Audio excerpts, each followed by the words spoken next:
Brilliant. Hey, I want to welcome our viewers to a podcast. We're a few miles away.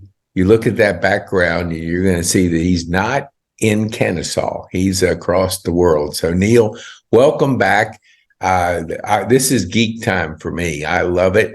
So, please introduce yourself, who you are, what you do, and who you serve if people haven't listened to a previous podcast of yours. Yeah. Thank you, Pete. It's great to be back. I think this is our third one, and I love chatting about 80/20 with you. I'm based in Ireland.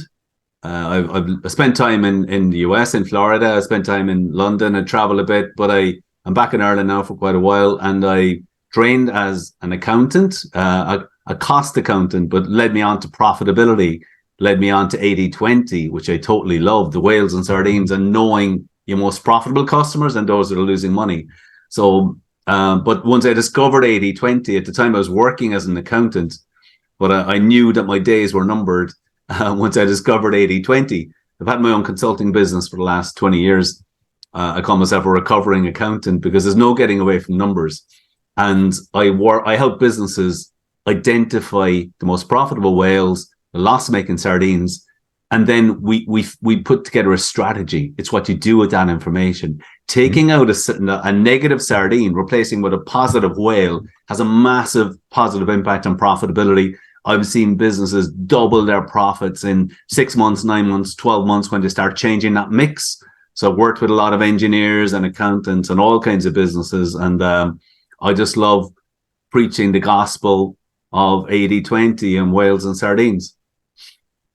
So I remember when Jeff introduced me, he said, "You got to talk to Neil," and he's a recovering accountant too. And I think there's a common theme when you are analyzing numbers and you see the same thing over and over and over again.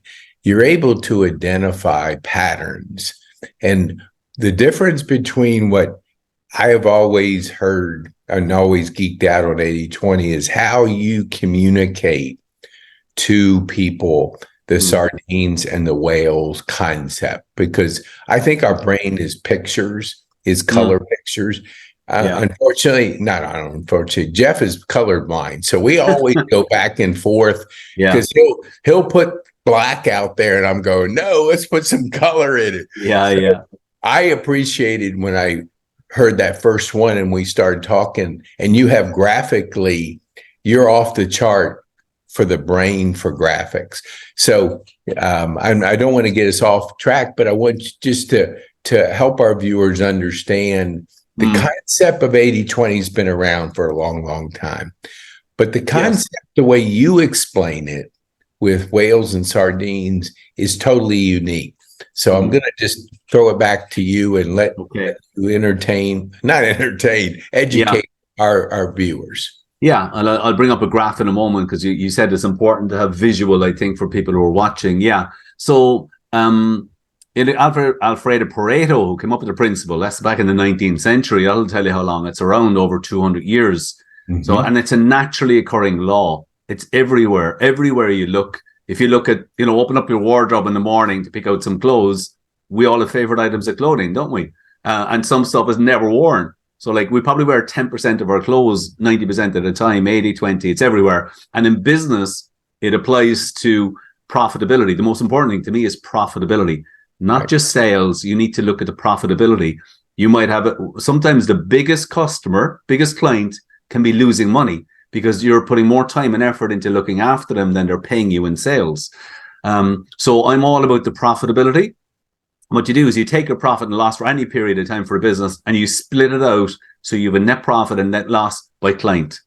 And what you'll find is that you'll have a smallish number, quite often 10-20% of whales, very profitable customers. You could have 30-40% losing money, and you have a bunch in the middle, call them dolphins, who are giving you small profits.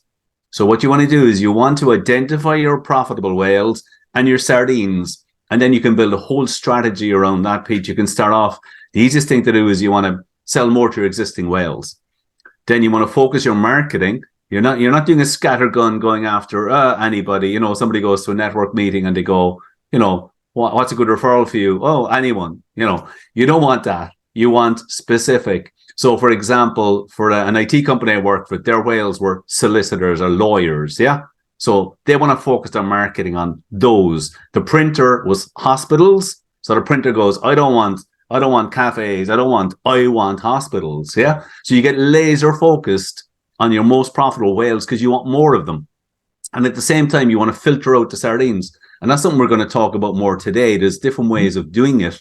So if going back to the IT company, they had one client who was paying them about 10 grand a year. It was costing them 17,000 to look after them because they were ringing, every week with support tickets. They were getting a higher level of service than they were paying for. So in that situation, you want to either bring your price up or reduce the level of service or move them on. So that's something we'll talk about today, because if you don't address the sardines, it's very difficult for you to have the time and energy and capacity to go and look after the whales. Yep.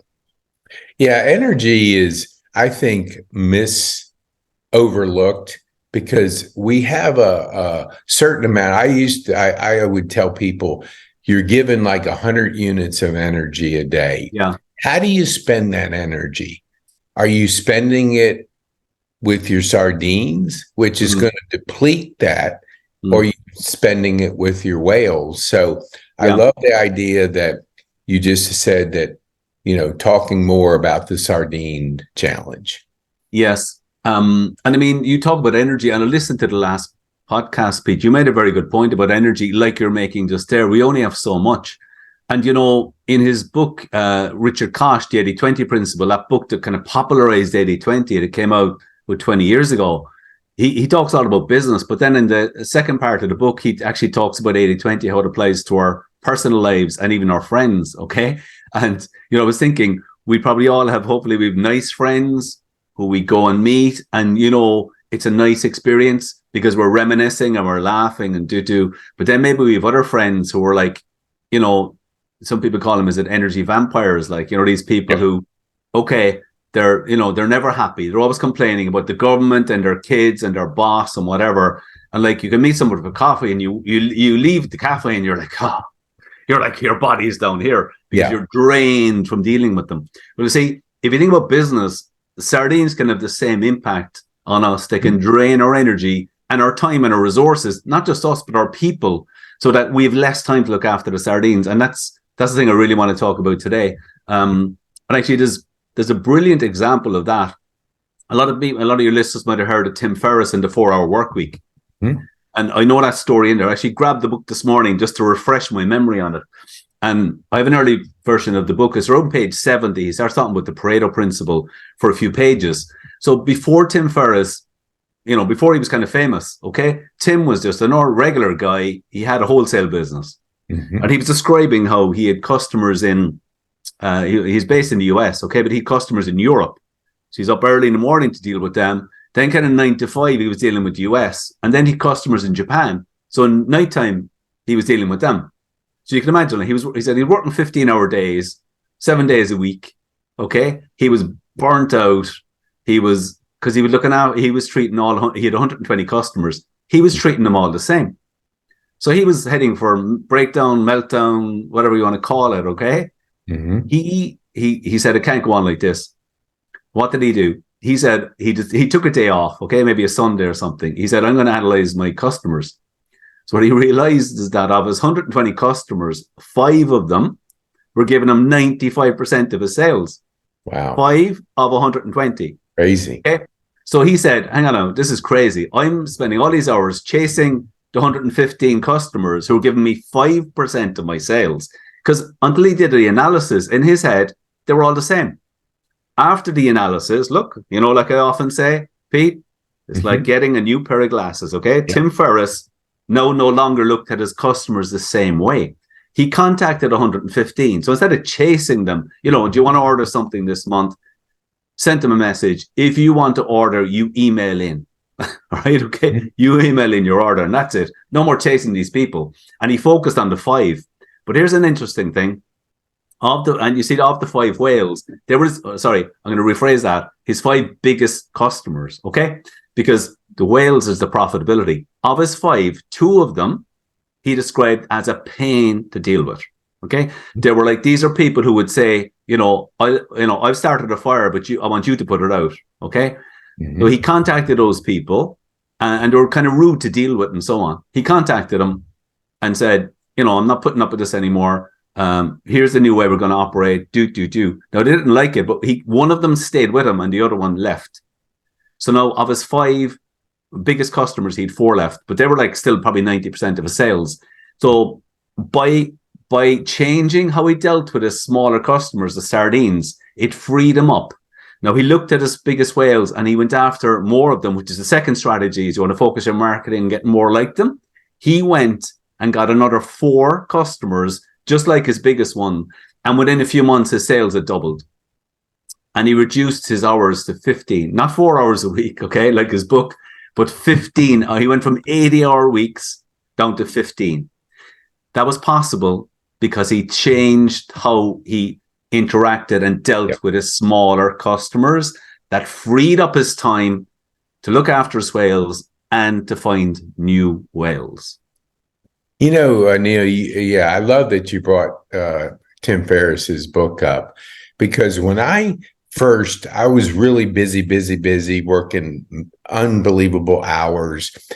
And when I first got that concept, I thought, oh, so he's only going to work 4 hours a week. I didn't equate that to the 80-20 principle until maybe 6 months or a year down the road, when like the light bulb went off. Like, oh, he's not saying just work 4 hours a week. He's saying focus your efforts on your whales, which are the 4 hours that you'll do work in that week. Yeah. So I completely went way over my head. And because if you're so busy being busy, you don't have time to strategically think. And I think that's over here, at least in America, probably around the world. We're so busy with that phone, and we're just busy. We're busy being busy.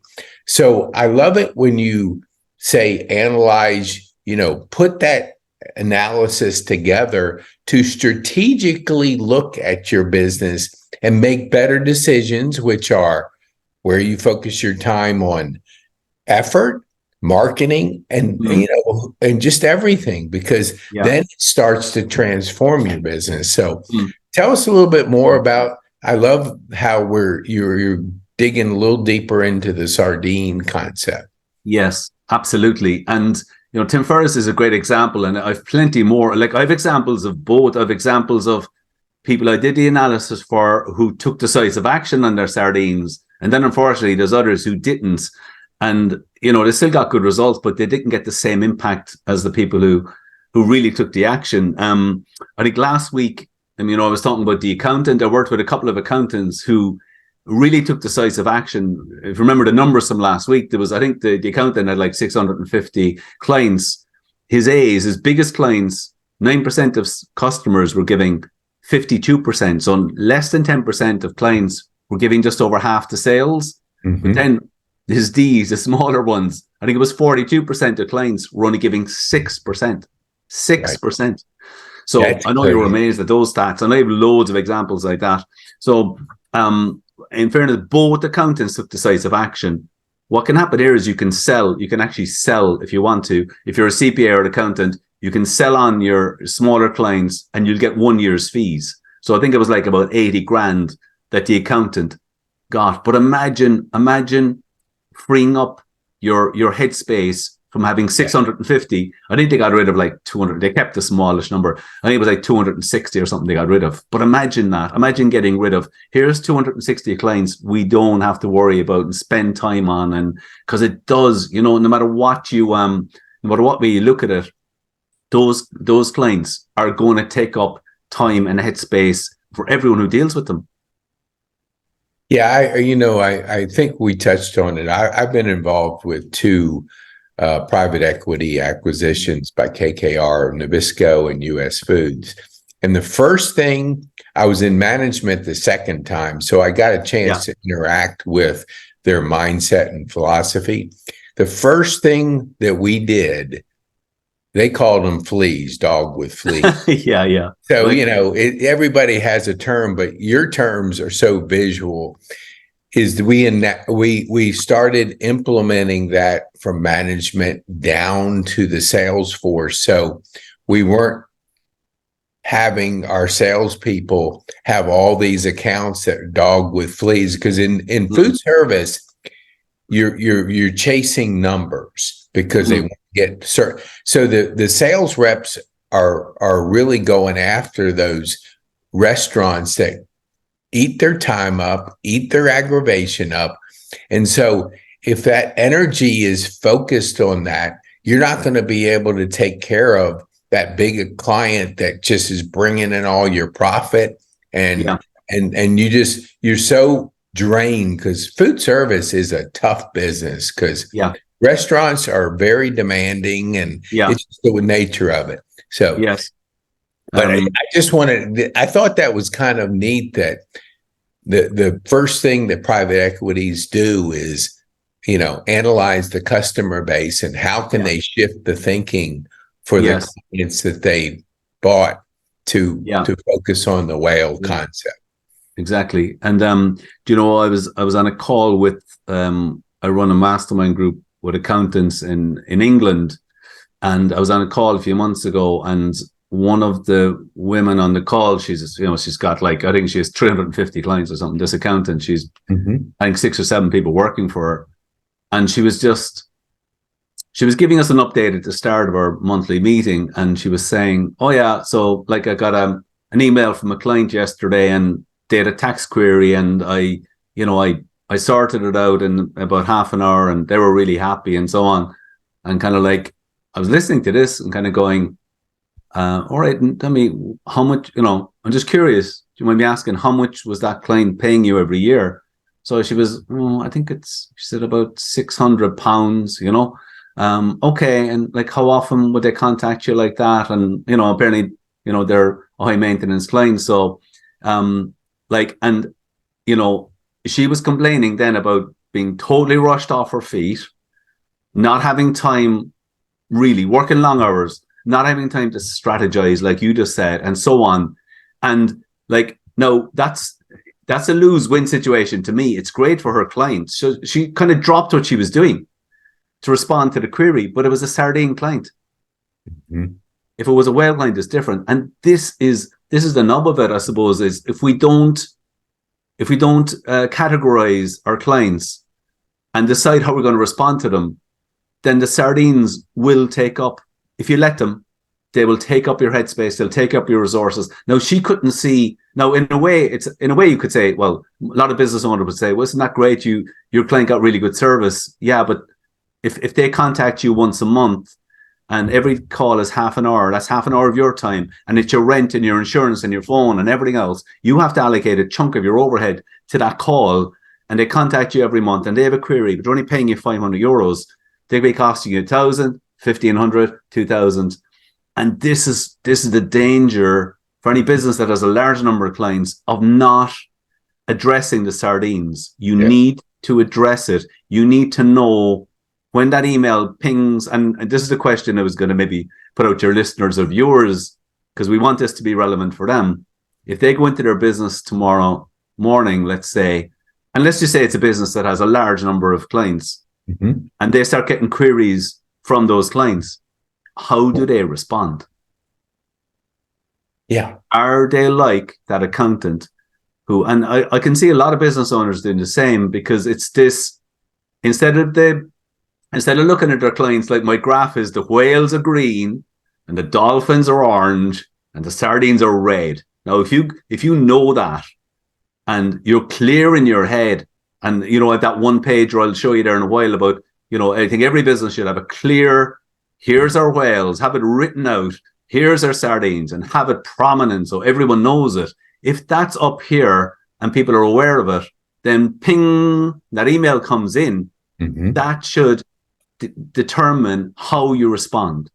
Yes. And you don't feed the whale the same as a sardine. And if you are, I suppose that's the main message I think I'd like to get out today, really, Pete, is that if you treating the sardine the same as a whale, you will struggle to ever get the time and headspace to look after your whales to dramatically improve. So you need to be aware of these sardines. And if that person's paying you 500 a year and they're pinging you with emails every so often, you need to find a way to either efficiently, in this very small time space, answer their query, or else you need to be having conversation to get them from bronze. If they're paying bronze and they want gold, then they need to pay for it. Or else it's, here's our video, here's our frequently asked questions. You just send them off there because they're not paying you to respond. That client wasn't paying that woman to respond the way she was. It was a lose-win situation. She was losing, the client was winning. And I think, people don't realize sometimes how the brain works. The myth of multitasking is as simply this. When somebody interrupts you, it takes 20 minutes for the brain to reset. So you think, oh, it's just one email, 5 minutes. No, your brain has to shift back into whatever activity you were doing. So if you can't protect the distractions, which this is basically what you're helping our listeners understand, those pings is not 1 minute, 2 minutes, 3 minutes. It's your brain recalibrating, and that's the energy. Because I'll hear people say, I'm a good multitasker. And I will always ask them, do you think that's good? And they'll go, yeah, I can do more things at one time. I said, the brain, and I guess I'm more sensitive to it with having had a brain injury. I have consciously and intentionally studied the brain and realized that, those interruptions, which is what you're talking to, the email interruption, took that accountant off her game, and now she's got to get back mentally processing where she was. And it's basically 20 minutes of time that she has lost, and she doesn't realize it. And I think most people don't realize it. So I love that you're saying that, and I just have just realized that the brain is thinking, and if you're strategically thinking, give yourself the time, you're making better choices during the day. And it means saying no. I mean, in the book, Tim Ferriss is a brilliant saying. He says being busy is a form of laziness. Okay. Now, I might just say not to a busy person, but being busy is a form of laziness. He says it's lazy thinking and indiscriminate action. Lazy thinking and indiscriminate action. And that woman is a classic example, isn't it? Yes. Obviously not stopping to think. It's indiscriminate action because she's just responding. It's like there's no thinking, there's no filtering. How do I respond to this person? And let's just say she spends half an hour looking after that client paying her £500 a year. That's half an hour that she does not have to contact an existing whale client to see, how are you getting on? How's business? Is there anything in there we could be helping you with?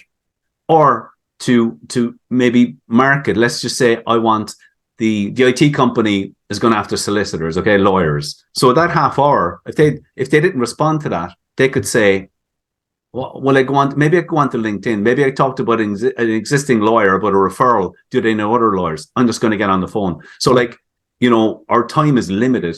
And I just have a few slides there, if it's okay to share. Absolutely. And the first one, Pete, is just, again, you talk about the color, and this ties into so many things we're saying. 80-20, to me, a big part of it is profitability. And this is these a smallish number of very profitable. This could be the printer had 3, the printer, the accountant at a smallish number.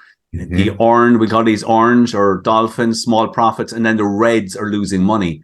So the thing about if you do the analysis, and if a business owner knows these customers here are losing money, for example, that accountant, if she knew that the reds, that client who contacted her was probably a red, a sardine, then the idea being is she should respond a different response level to that query as she would from a whale. And I talk about Tim Ferriss. I mean, it's Yes. just, I talked about Tim already. It's absolutely brilliant. And this image, I love using this image. Mrs. Murphy, I call her Mrs. Murphy. This printer, okay, had this older woman. It wasn't her though, but this image humor No, me. I I like love using this that when you image. showed that on LinkedIn. But Yes. so this printer, I looked at their business for 1 month, and they had about, on average, they had 60 customers. They would process 60 orders a month, and they had only 3 whales. Okay, they had 2 hospitals and a college. But the example of Mrs. Murphy was a really good one, because I looked at all the steps in their process from the very start. And the printer, because this woman used to deal with the printer's father, this woman arrived for her organized invitations for her grandson's 21st birthday, and the printer came out and sat down with her for half an hour. Okay. And then he emailed some of the drafts off to this woman's daughter, who got involved, and then her daughter-in-law got involved, right? So all these emails over back to the printer. But looked at all these steps. I think there was about 18 steps in the whole process. Each one of those costs money. So the idea being that this is how I suppose the sardines arrive, because the cost of dealing with them is higher than what they pay you. Right. That woman was charged €70, and I estimated it should have been 200. Right. So generally speaking, smaller customers, the cost us more than we charge them, because the costing system just doesn't pick up all the steps. Yep. So there's a minimum cost of dealing with sardines. And the accountant I mentioned earlier on, I have another graph here. I'd like to show you, Pete. Okay. Yes, absolutely. So again, and this again, you could almost summarize 80-20 into this. One of these is sales, and one of them is costs. Now it's intentionally a bit vague, okay? So imagine, again, for our viewers or listeners, if they were looking at this, so I'll have to put you on the spot, Pete, and ask you. So which one of these, there's two graphs there. One is sales and one is costs. So do you know which is sales and which is cost? Well, I'm thinking your costs are the higher one, because you don't really look at cost. Because I always like to say, you don't go to the bank and say, I had $2 million in sales. They care about the amount of profit you're putting into the bank, which they could care less about sales. They want to know what your profit is. So if you're focusing on profit and not just sales, then you're focusing on how the business is going to grow and prosper. Yeah. So like, this is intentionally vague. So the two figures, I mean, I suppose business owners are always, almost just the mindset or the training is, we're looking at sales, aren't they? They're looking at sales. They're not thinking about how much cost is involved. So, exactly. I mean, it could be either, let's just take it that the darker one here, this one is sales and this is cost. So like, this is how the sardines happen, because the owner is only focused on this and they're not thinking about the cost. So back to the printer and Mrs. Murphy, charge €70. Imagine this graph would be up here somewhere. If it was 200, cost is way up here. The accountant who has that client paying them 500 a year, and they could, she's spending half an hour sorting out a query last month. Maybe they contact, maybe they do, doing payroll. There's payroll queries coming in every couple of weeks. So the cost is growing and growing and growing. And I suppose this is what 80-20 is about. It's really about encouraging business owners to look at those two figures. So for each customer, they'll probably know what the sales are. What are the costs in looking after? Right. Because if it's this way, it's a sardine. If it's the other way around, if this is the cost and this is the sales, great, it's a profitable. Maybe it's a dolphin. You'd probably want a huge graph here for it to be a whale, but at least it's positive. And it's keeping those two figures in mind for every client. Think about the sales. What's it costing me to provide this service? What's it costing me to look after this client? I love it. And I like what you said earlier about Mastermind. Are you like once a client really grasps the concept, are you furthering their thinking and strategy by putting them in to an intentional group that you can help drive the concept further and allow them to grow? Because I want to say this, because I know we're creatures of habit, and habit that's been created over time. It's sometimes harder to break. what are you seeing like when clients move into your mastermind? What level of mindset or success do you see your clients embracing when they're in that kind of environment? It's a great question. I mean, you hit the nail on the head with the mindset, because the first thing is that it's only a certain type of business owner who's suited and who gets the whole concept of a mastermind anyway. Because like we meet for half a day once a month. People bring along a challenge. We have an education slot, so we cover things like 80/20. I bring in guest speakers on, ChatGPT and how to start planning for your retirement and so on. But it's really the mindset. A big part of it is that we're challenging people's thinking about the current mindset, and that's what it's about. Like I'll give you one example. Is like there was an IT guy at our most recent meeting, and at the moment their queries come in by phone. And so one of the other guys in the group he's just happened to be using a different provider because he's with him for years, okay? But he was saying, well, if when we have a ticket, when we have an issue, IT issue, we have to email them. We don't phone them. And you could see that people in the group were kind of going, yeah, surely email would be more efficient system. They're not phoning you. Like you have to get on the phone, and how do you capture what they want and so on. But you could see that the IT guy was kind of resisting the idea a little bit, because this is how we do things. And that's what it's about. It's about challenging people's mindset and thinking. And the whole 80/20 thing is huge. I mean, they all get the 80/20. I've introduced them to Dan Sullivan, who's, the whole 10x is easier than 2x. Right. Amazing book that Dan Sullivan and Ben Hardy brought out there last year. And I mean, yes, 80/20 is a massive part of that book, because it's all about, what's your unique ability? What's your zone of genius? What do you do best? And it's probably only, Dan says it's probably only about 3 things that we do really, really well, that we're better than anyone, where we add huge value. So who do you provide that value to? What are you charging them for it? If you go after clients, go after whales, go after super whales, and they're 10 times bigger than your existing clients, and you can deliver the same value for them, well, then you should be charging them 10 times more. So it's, it's all that kind of 80/20. So mindset is a huge part of the masterminds. 80/20 is a massive part of it, and constantly challenging how we view our business, our clients, and so on. Yeah, I personally love that book. I love all his books. And when you understand the concept, like Dan Sullivan didn't necessarily write that book. It was Dr. Hardy, but it was his thinking. Yes. So he spent his time doing what he does best. And Dr. Hardy is a writer. So he did what he does best, put the book together. So I mean, you kind of see how once you get you move to the higher levels, you're implementing what you're talking about in everything that you do, every single thing, because you can't be all things to all people. You have to be very focused and making strategic decisions every day, because every decision compounds. Yes, 100%. And I have one other little image here. I was going to, you like stories and stuff. I know that, Pete, don't you? So the lions. There's a little story now to illustrate the 80/20s. You have 2 lions, they're out in the Serengeti, and they're there in the morning, and they're hungry. Okay, so they take off separately. So lion A decides he's going to chase a gazelle. Yeah, because gazelles are big and, probably feed him and his family like for days. Yeah. Right. But the second lion is, he doesn't want to chase a gazelle. He says, I'm going to chase mice and small little rodents. Okay. So he starts chasing, he catches a mouse and eats it. Okay.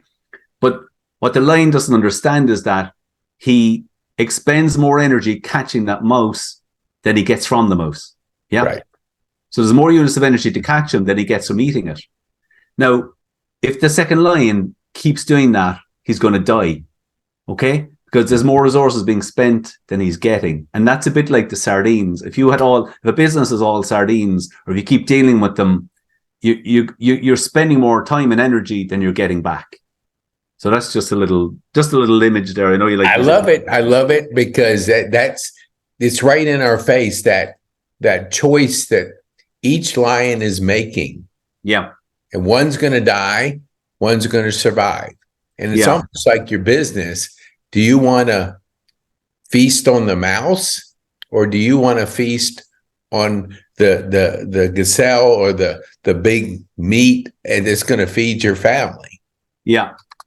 So, and then just the other one I mentioned previously, the list. I mean, I think at the end, if somebody does the analysis, so this is step one. You do the analysis, you work out who are my whales and dolphins and sardines, and then I think this is critical because people can forget.